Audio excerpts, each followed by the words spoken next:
오늘은 저희가 이제 7장으로 넘어왔습니다.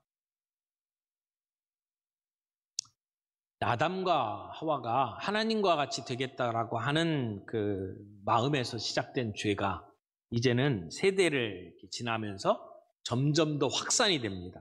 그리고 죄에 대한 반응도 점점 더 대담해지고 뻔뻔스러워지는 것을 우리가 보게 됩니다.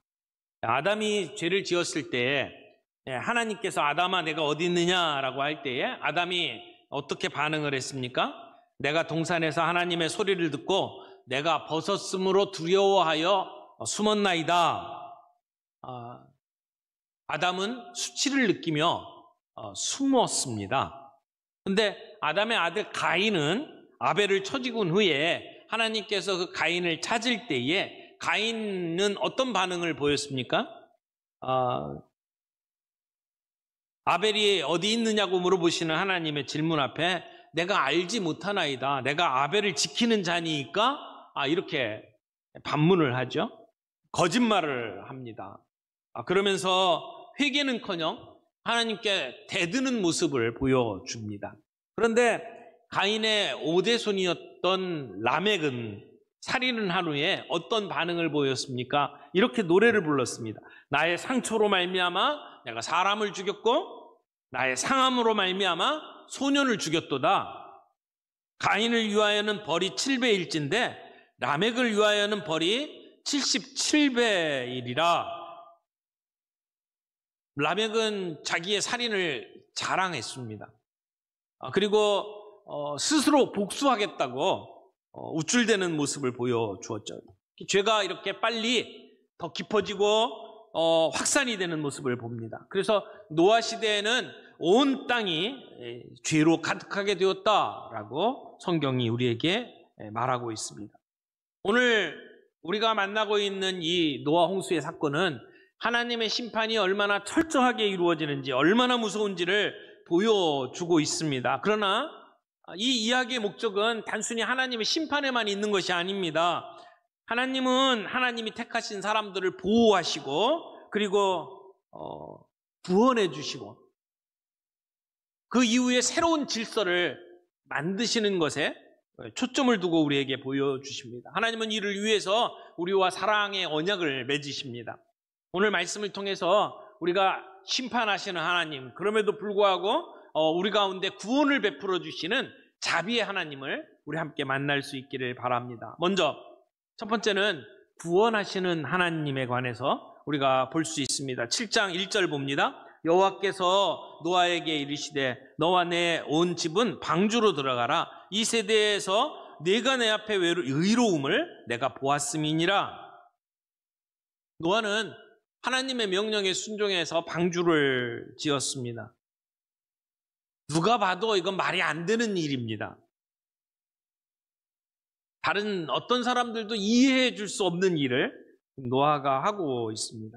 노아가 짓고 있는 것은 다른 사람들이 이야기하는 배와는 전혀 다른 모습이었습니다. 네모난 상자와 같은 건축물이었습니다. 거기에는 방향을 조정할 수 있는 키가 없습니다. 거기에는 어디론가 향해서 갈 수 있는 추진력이 없습니다. 노를 저을 수 있는 것도 아닙니다.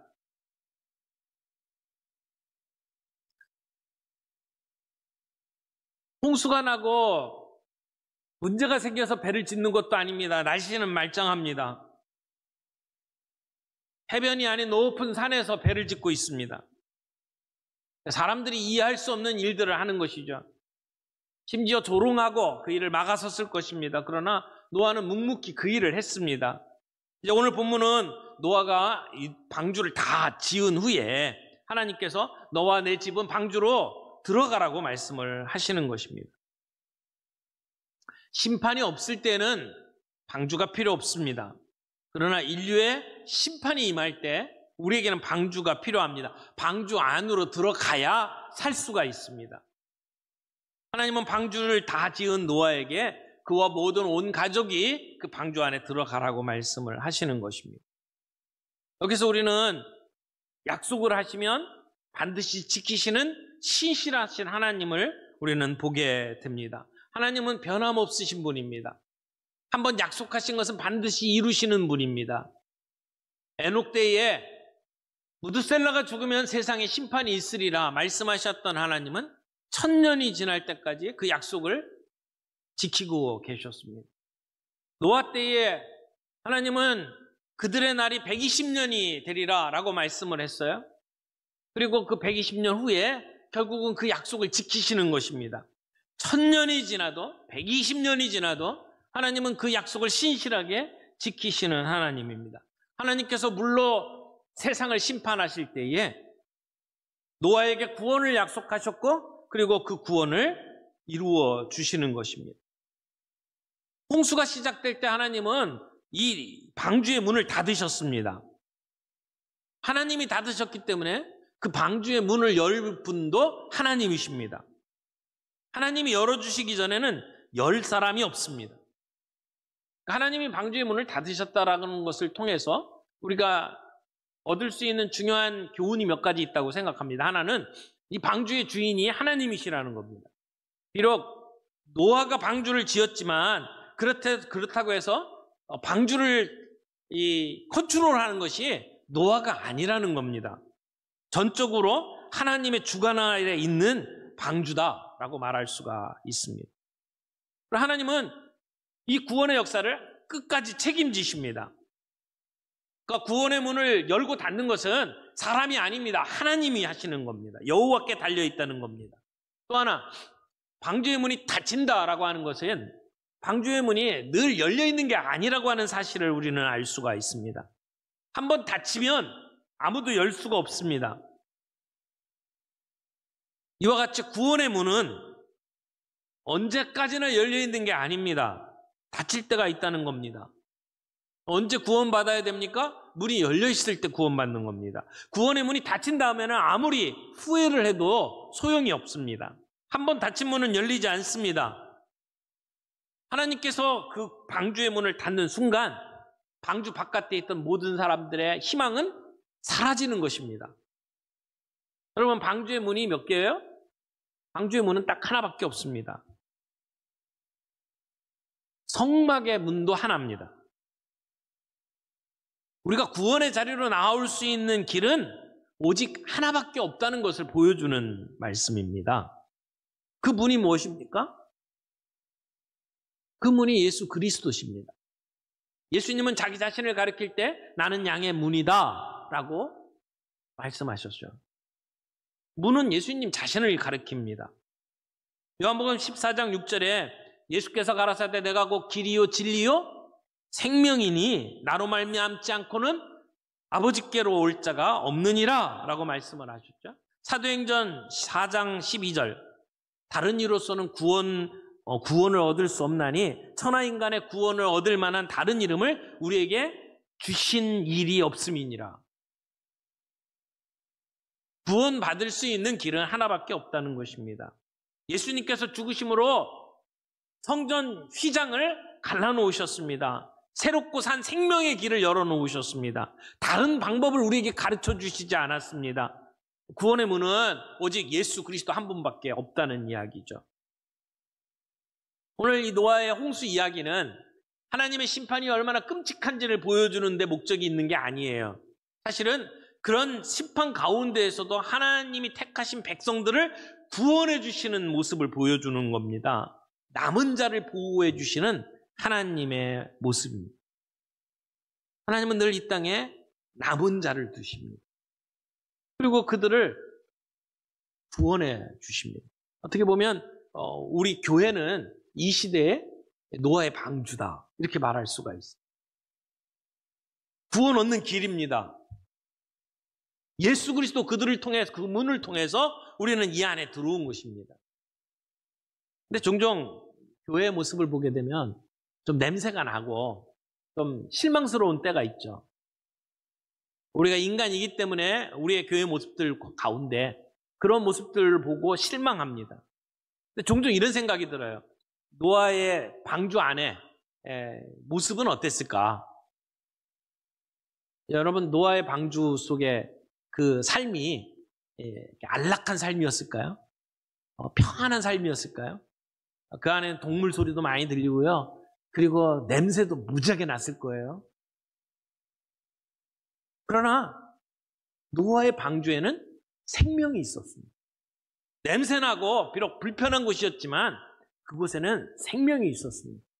저는 우리 교회를 보면서 그런 생각을 해요. 우리 교회가 때로는 냄새 납니다. 때로는 우리를 실망시킵니다. 그러나 그 안에 분명한 것은 생명이 있다. 하나님은 그 생명을 이 교회를 통해서 이어가십니다. 하나님이 세우신 반석 위에 세우신 이 교회, 그 어떤 것도 흔들 수가 없습니다. 그래서 때때로 우리가 실망한다고, 때때로 꼴보기 싫은 사람이 있다고 우리가 교회를 떠나는 것은 생명의 문을 박차는 겁니다. 하나님은 오늘 교회를 통해서 하나님의 구원의 역사를 이루어 가신다라고 하는 것을 우리가 늘 기억할 수 있기를 바랍니다. 두 번째는 심판하시는 하나님의 모습을 봅니다. 하나님은 우리를 끔찍하게 사랑하시는 분이지만 동시에 죄를 미워하시고 심판하시는 하나님입니다. 공의의 하나님이죠. 그래서 한 개인이나 공동체나 한 국가가 어떤 선을 넘어서게 되면 하나님은 그 공동체를, 그 개인을 심판하십니다. 오늘 4절 말씀 보세요. 지금부터 7일이면 내가 40주야를 땅에 비를 내려 내가 지은 모든 생명을 지면에서 쓸어버리리라. 이 하나님의 심판의 말씀입니다.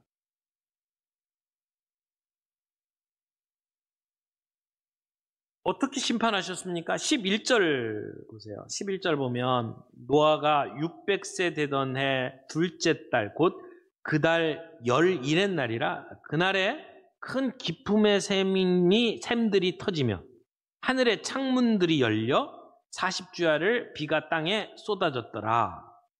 오늘 여기에 나오는 이 기품의 샘들이 터졌다, 하늘의 창문들이 열렸다, 이런 내용들을 우리가 좀 잘 이해할 필요가 있습니다.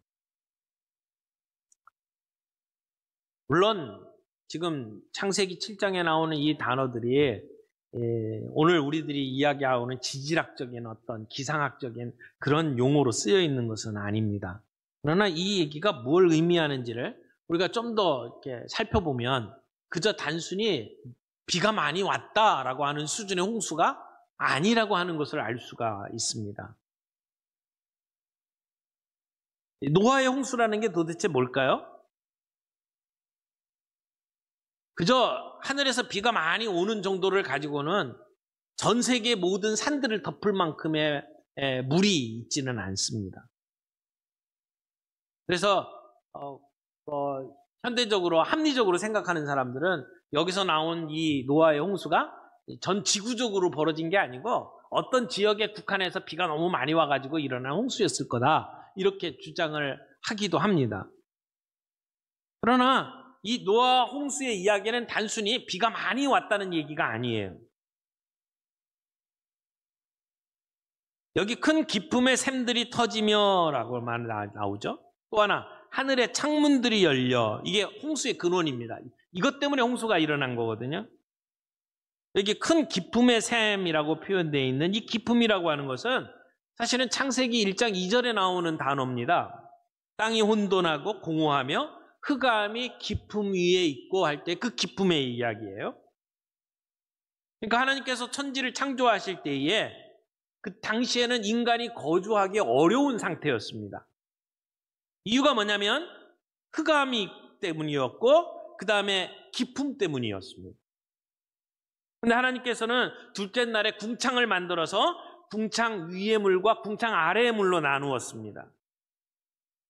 그래서 궁창 아래에는 물이 가득했는데 하나님께서 그 궁창의 물을 한 곳으로 모으셨어요. 그래서 그곳이 바다가 되고, 그리고 그 물이 없는 곳은 육지가 됐죠. 그래서 육지와 바다가 구별됩니다. 그래서 여기서 기품이라고 하는 표현은 창세기 1장에 나오는 그 원시 바다와 같은 그런 의미를 담고 있는 것을 우리가 기억할 필요가 있습니다. 그러니까 이 기품의 샘이 터졌다라고 하는 것은 단순히 지하수가 위로 올라왔다, 그런 정도의 이야기가 아닙니다. 하나님께서 바다와 육지의 한계를 정해두었던 그 모든 것들이 다 무너지기 시작을 한 거예요. 여기 기품의 샘이 터졌다고 표현해요. 솟아났다, 넘쳤다 이런 표현이 아니고 터졌다. 이거는 폭발했다는 얘기예요. 그러니까 하나님께서 기쁨의 샘들을 단지 이렇게 넘치게 하신 것이 아니라 터져서 분출하게 만들었다라고 하는 표현인 것을 알 수가 있습니다. 또 하늘의 창문들이 열렸다라고 이야기를 하죠. 근데 비를 이야기하면서 왜 하늘의 창문이 열렸다라고 표현을 했을까요? 성경에서 비가 내린다라고 할 때 구름이 비를 뿌리는 것으로 성경은 표현을 합니다. 그래서 그 엘리야 사건을 보면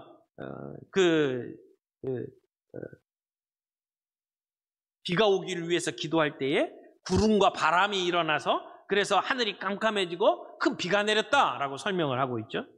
근데 여기 하늘의 창문이 열렸다라고 하는 것은 이렇게 표현할 수 있을 겁니다. 구름이라고 하는 매개 없이, 보통 우리가 이야기하는 비는 구름에서 비가 오는데 구름이라고 하는 것 없이 흘러내리는 것을 의미한다라고 학자들이 해석을 합니다. 그러니까 하나님께서 궁창 아래의 물과 궁창 위의 물을 두셨어요. 그 궁창 위에 있는 모든 물들이 한꺼번에 쏟아져 내렸다라고 하는 이야기거든요. 노아 당시의 지구의 환경은 지금 우리가 살고 있는 지구의 환경과는 분명히 달랐을 겁니다. 왜 그런 얘기를 하냐면 지금 우리가 살고 있는 지구에서 우리가 인간이 살 수 있는 수명이 한 80? 요즘은 100까지 이야기를 하잖아요. 근데 노아 시대의 수명은 1000살을 사는 그런 시대였어요. 그러니까 환경 자체가 완전히 달랐다는 것을 알 수가 있습니다. 근데 노아 홍수 이후에 지구의 환경이 바뀌어요. 그래서 인간의 수명이 뚝 떨어지는 모습을 보게 됩니다. 그래서 이 내용을 볼 때에 이 궁창 위에 있는 물이 쏟아져 내려왔다는 것이 이 지구 환경의 가장 큰 원인, 변화의 원인이라고 말을 할 수가 있을 겁니다. 그래서 이 궁창 위에 있던 물이 사실은 이 자외선을 막아주고 지구의 환경을 따뜻하게 만들었던 중요한 역할들을 했었는데 이 인간의 죄악으로 말미암아 궁창 위에 있는 물들이 쏟아져 내림으로 지구가 멸망하게 되는 모습들을 보게 된다는 것이죠. 이런 모습을 보게 되면 지금 땅 아래에서는 기품의 샘들이 터졌어요. 폭발했어요.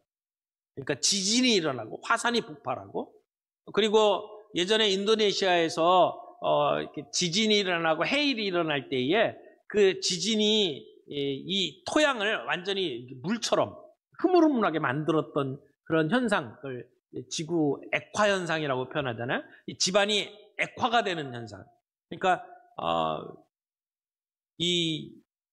그 집안이 완전히 이게 딱딱한 게 없어져 버리고 흐물흐물하게 되는 상태를 이야기를 하죠. 그렇게 되면 모든 건물들이 다 무너집니다. 그러니까 노아 홍수 때의 사건은 단순히 비가 많이 오는 정도가 아니고 화산이 폭발하고 지진이 일어나고 해일이 일어나고 그리고 속에 있던 것들이 분출해내는, 그리고 하늘에 있던 구름 외에 궁창 위에 있던 모든 물들이 쏟아져 내리는 그런 물의 심판이었다는 것이죠. 하나님께서 인간의 악의 세력을 심판하실 때에 이러한 상황으로 심판하셨다. 그래서 우리는 노아의 홍수가 바로 창조 때에 있던 그 질서들을 완전히 무너뜨리는 그러한 그 모습으로 우리는 해석을 할 수가 있습니다.